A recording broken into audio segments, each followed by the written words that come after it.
The poor misunderstood Tier 7 Pensacola. So many in World of Warships have misgivings about the ship, and it's easy to see why so many favor the Cleveland over it. But for all those misgivings, there are silver linings with the class. You just have to understand the ship's limitations first, and then master what it excels in.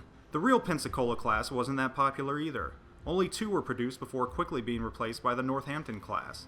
The Pensacola-class was armed with 10 8-inch guns placed in the very odd formation of one 3-gun turret and one 2-gun turret, both fore and aft. While originally designated as light cruisers due to thin armor that was inadequate to protect against 8-inch shells, the Pensacolas were later designated as heavy cruisers only due to the fact they carried 8-inch guns.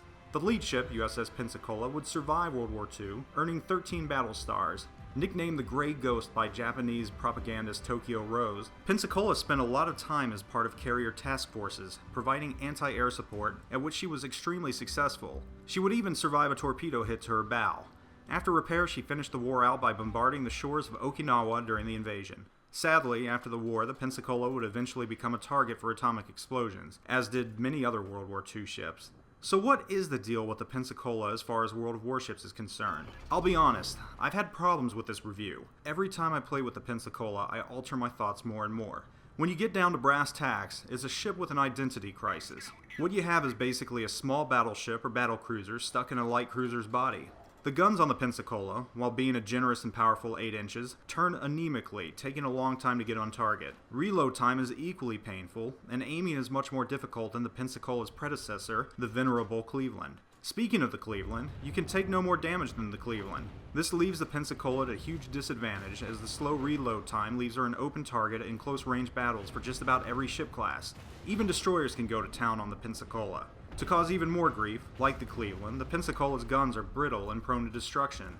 Be prepared to see your hits go down. I averaged over 100 hits per round with the Cleveland. My first round with the Pensacola saw me average under 40. Having to change playstyles dictated that, along with its unwieldy guns. I now average about 60 hits per round though. Bottom line is this: if you play the Pensacola like the Cleveland, you'll be in for nothing but heartache. The Pensacola is a different ship for different purposes. So where is the silver lining I mentioned? Well, first and foremost, the Pensacola's anti-aircraft is formidable. Very much so, which is fitting as the real-life class had an extremely high success rate against aircraft. I venture to say the AA on the Pensacola is even better than that of the Clevelands. Watch an enemy squadron fly close and witness the Pensacola open up with a deluge of anti-aircraft fire. It's easy to down an entire squadron in one sitting. The Pensacola's were used primarily as carrier escorts, which is a good use for them in-game. Also, remember your 8-inch guns are still fairly big, and they pack a lot of punch. Not quite the size of a full battleship, but bigger than most cruisers. You can easily get citadel hits with your guns.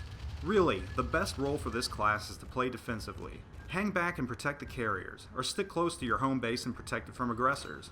It's not a glamorous job, but your guns are good enough to scare smaller ships off at range. Really, your guns can reach out and touch someone at 15 clicks. Landing hits is a different story though, and takes a bit of practice. In time though, you will get a feel for it and start taking out the enemy from range.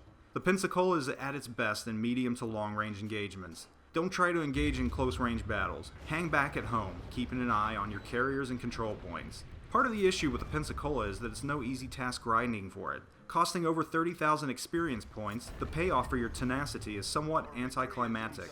To me, the choice of the Pensacola as the successor to the Cleveland is a little vexing. As I mentioned earlier, only 2 of the class were produced. The Northampton class, which numbered 6, would have been a much better choice, as they are essentially a lighter, better armored version of the Pensacola, with 3 triple turrets, unlike the Pensacola's odd 2 twin and 2 triple turret setup. The Northamptons were then succeeded by the Portland class. One of the 2 Portlands produced was the ill-fated USS Indianapolis. There's still many players out there that love the Pensacola. I can see why. Like I said, the ship does have some very good qualities. The problem for most players is that the learning curve going from the Cleveland to the Pensacola is steep. There are 2 very different types of cruisers that require different levels of skill. The Cleveland can be used successfully by almost anyone.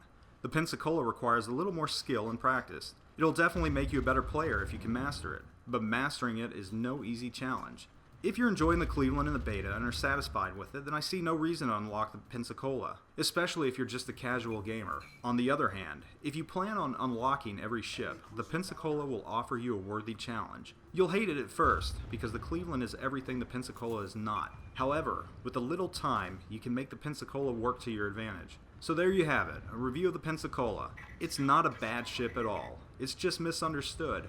Don't give up on it, because once you master its attributes, you will find it to be truly rewarding. Hope you enjoyed this review. Zoop out.